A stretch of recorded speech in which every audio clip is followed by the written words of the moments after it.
Good evening, you're watching the news from the Sultanate of Oman television. First, the headlines. His Majesty Sultan Haitham bin Tariq issues a royal decree. The Ministry of Commerce, Industry and Investment Promotion announces investment residency program. And the Ministry of Health reports 34 deaths and 2,047 new cases of COVID-19.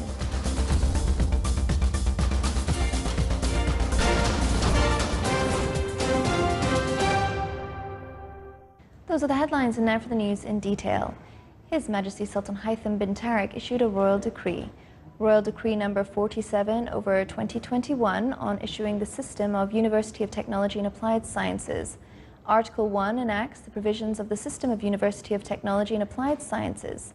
Article 2, the President of the University of Technology and Applied Sciences Council shall issue the regulations and necessary decisions to implement the system, and until they are issued, the current regulations and decisions shall be enforced without contradicting with the provisions of the attached system.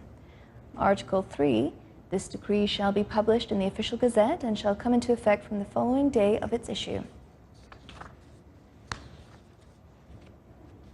His Majesty Sultan Haitham bin Tariq sent a cable of condolences to His Excellency Edgar Chagua Lungu, President of Zambia, on the death of former Zambian President Kenneth Kaunda. The Ministry of Commerce, Industry and Investment Promotion announced an investment residency program, according to which foreign investors will be given a long-term stay in the Sultanate. More details in the following report.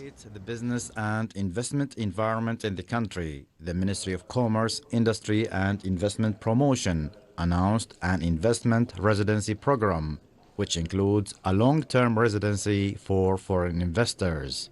The incentive is aimed at attracting high-impact foreign investments, creating job opportunities, and supporting the national economy with feasible projects compatible with Oman Vision 2040 goals. The residency will be granted to investors wishing to invest in the Sultanate with a period of 5 to 10 years, subject to extension, with adherence to the procedures and regulations stipulated for this policy.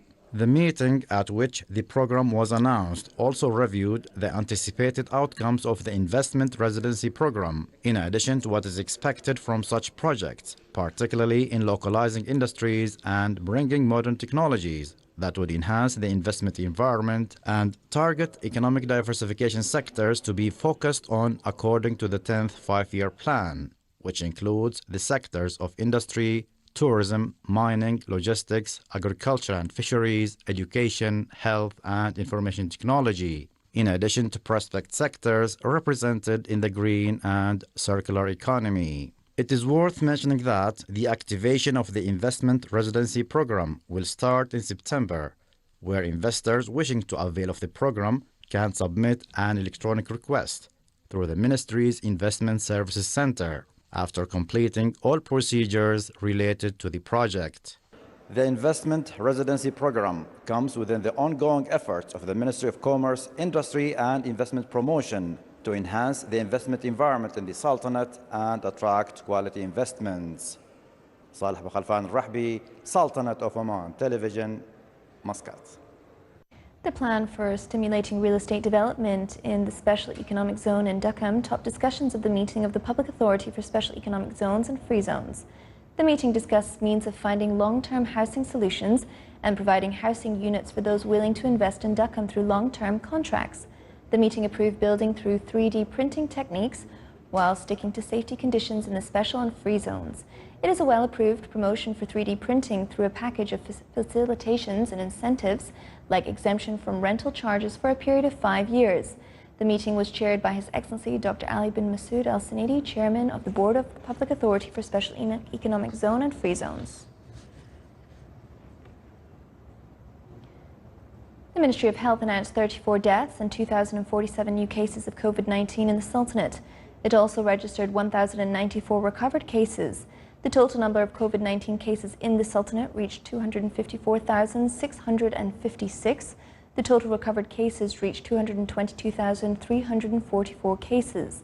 The total number of deaths reached 2,816.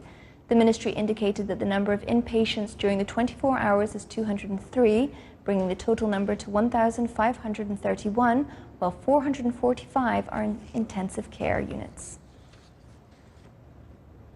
Sultan Armed Forces, represented by Royal Navy of Oman in coordination with the Ministry of Labour, continues to complete recruiting procedures for citizens. This comes within the national effort to occupy Omani job seekers. The job seekers are holders of general diploma, and bachelor degrees. Royal Navy of Oman utilised all of its potentials and experience along with health and administrative requirements to accelerate procedures of joining military service. Those who meet employment requirements will go through medical checkups, fitness, as well as written exams before joining the workplace. Precautionary measures were taken during the recruiting procedures. Major General Matar bin Salam al-Baluchi, commander of the Royal Army of Oman, participated in the 19th meeting of the Commanders of Land Forces in Gulf Cooperation Council countries, which was held this morning through a video call. The meeting focused on a number of topics that contribute in the development of joining military work among the GCC countries.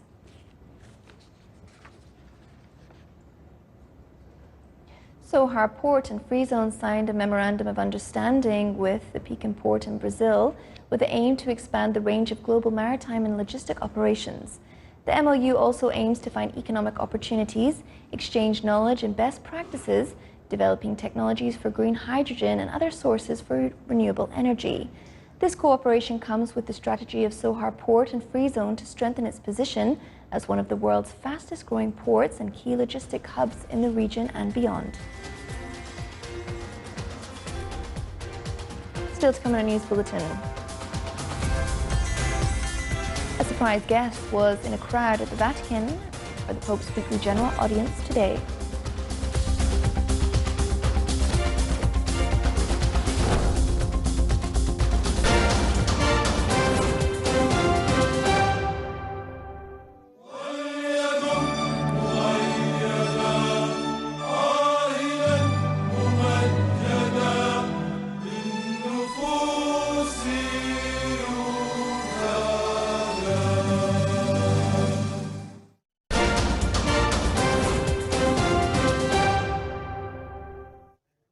Welcome back to the news from the Sultanate of Oman television. The heads of the European Union and the United Nations showed a united front in cooperating on topics of mutual interest as they met in Brussels today. European Commission President Ursula von der Leyen and UN Secretary General Antonio Guterres underscored the values of multilateral peace, security and climate change. Von der Leyen also congratulated Guterres for his re-election as Secretary General as she received him for a working lunch with the College of Commissioners. President Vladimir Putin said today that Russia doesn't seek a decisive military advantage over anyone else, but won't allow other countries to have an edge over Moscow. He was speaking at the opening of an international security conference in Moscow. He said by video link that they are developing their defense capabilities on the basis of the principle of reasonable sufficiency, and they do not strive for a decisive unilateral military advantage and a tipping point of the balance in their favor. The 9th annual Moscow Conference on International Security, organized by Russia's Defense Ministry, is expected to gather over 200 military officials and experts from around 50 countries. The UN Secretary General Antonio Guterres addressed the conference by video link, stressing the importance of Russia's tradition of supporting multilaterals in the United Nations in light of the new challenges of COVID-19 and the climate crisis. Meanwhile, Russian Defense Minister Sergei Shoigu warned participants that the world was descending into a new confrontation that is much more dangerous than in times of the Cold War. Pandemic restrictions tightened in Sydney today as a cluster of the Delta variant increased. New South Wales State Premier Gladys Berejiklian said residents who live in the worst affected neighbourhoods can't travel outside Australia's largest city unless it's absolutely essential. Masks are compulsory outside homes, customers must be seated while drinking in cafes, and household visitors are limited to 5 people. The cluster began last week when a Sydney airport limousine driver tested positive. He was not vaccinated and is suspected to have been infected while transporting a foreign air crew. The cluster has grown by 31 cases by today. The neighbouring states of Queensland and Victoria, which border New South Wales, have banned travellers from much of Sydney.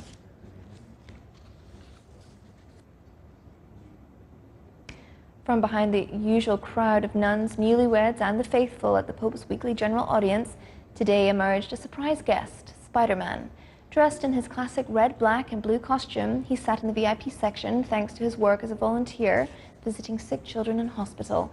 The name behind the mask turned out to be Mattia Villardia, a 27-year-old port worker from northern Italy. He is the founder of Superheroes at the Ready, an association of volunteers disguised as superheroes who visit young patients in hospital to give them a smile. At the end of the weekly event, SpiderMan was introduced to Pope Francis and then paused for a few selfies with some enthusiastic pilgrims. He said he gave Francis a mask he doesn't use anymore as a sign to tell the Pope that through these eyes he daily sees pain from sick children in hospitals. Last year, he was awarded the honorary title of Knight of the Order of Merit of the Italian Republic for his altruism and contribution.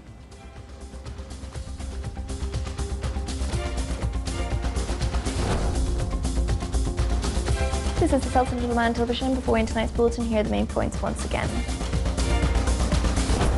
His Majesty Sultan Haitham bin Tariq issues a royal decree. The Ministry of Commerce, Industry and Investment Promotion announces investment residency program.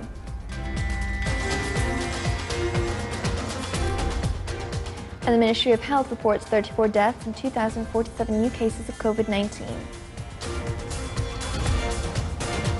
With that, we come to the end of tonight's news bulletin. From all of us here at the newsroom and the studio, it's good night and stay safe.